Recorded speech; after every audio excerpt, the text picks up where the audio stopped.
que les Guinéens qui sont nés à ce pays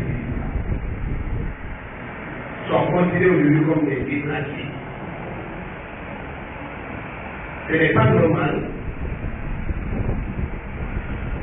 qu'on reste dans une situation comme ça jusqu'aujourd'hui, qu'on soit incapable d'identifier les auteurs de ces crimes et les peines. La question qu'on doit se poser, c'est de savoir est-ce que à Tidjiri, des Guinéens sont attaqués? Est-ce que à Tidjiri, des Guinéens du Médine peuvent être cherchés? Est-ce que à Tidjiri, on a le droit de casser les boutiques des gens, des Guinéens tout simplement parce qu'ils ont peur? La réponse à cette question doit nous permettre tous de dire qu'aujourd'hui nous sommes politiques ou des journalistes. Mais tant qu'il notre pays, il s'agit de notre responsabilité à tous.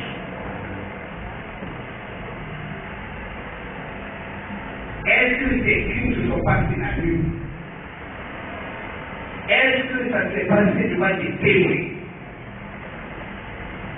Où étaient les autorités de sécurité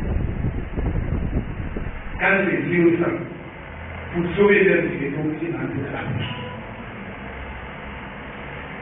Il s'agit, c'est de ça que nous parlons. C'est de ça qu'on va parler. Parce que l'élection, c'est une chose. Nous voulons tous.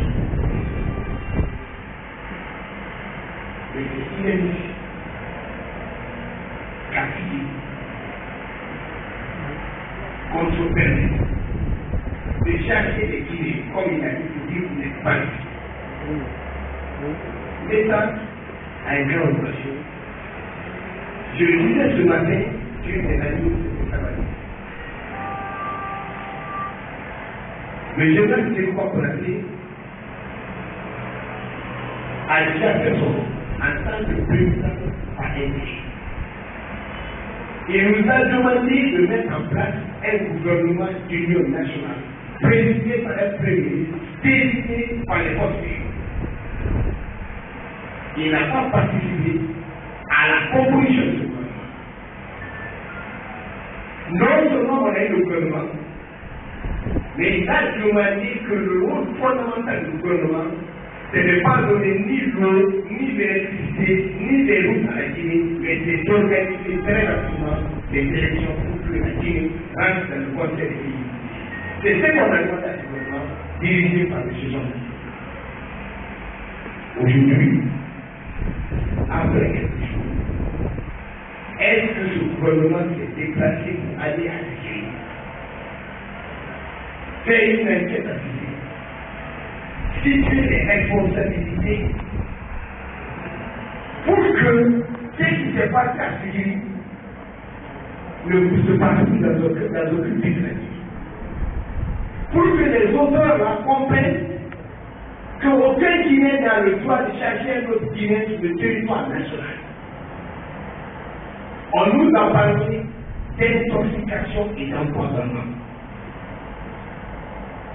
Ces malades qui sont aussi des Guinéens, qui n'ont pas le droit d'être empoisonnés, qui ont le droit d'être défendus, qui sont à l'hôpital. Jusqu'aujourd'hui, ni les ministres, ni le gouvernement, personne n'est capable de nous dire ce qui se passe à l'hôpital. Ce sont des Guinéens, ce sont nos frères.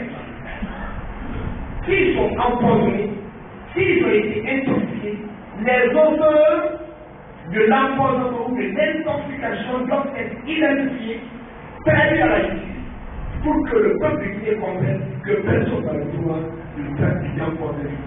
Il s'agit de ça. Ces deux événements se passent comme si on était dans la chair. Ça se passe comme si ça n'interpelle pas nos autorités. Moi, j'ai bien envie de savoir ces enfants qui sont là-bas, qui les a empoisonnés? Qui les a empoisonnés? Par quelle substance les a empoisonnés? Quels sont les auteurs d'empoisonnement? Parce qu'ils ne sont pas dans la rue, ils sont dans un centre hospitalier, dirigés par des médecins assermentés, qui les ont reçus, qui disent aucun mot là-dessus. Si on a fait de traiter, si tu donnes des médicaments, c'est parce que tu sais pourquoi tu donnes les médicaments. Il faut que tu aies le courage de sortir, faire une conférence de presse, informer le peuple médical pour dire les enfants que nous avons reçus sont effectivement empoisonnés, voilà la substance par laquelle on les a empoisonnés, puisque nous vivons dans un pays organisé, qu'on essaie au moins de prendre les auteurs et les faire de la justice. De la même manière, ceux qui sont auteurs des crimes à Kiev, à Kankan, soit à Kamel, identifiés et crimes. Je ne suis pas d'accord qu'on fasse des communiqués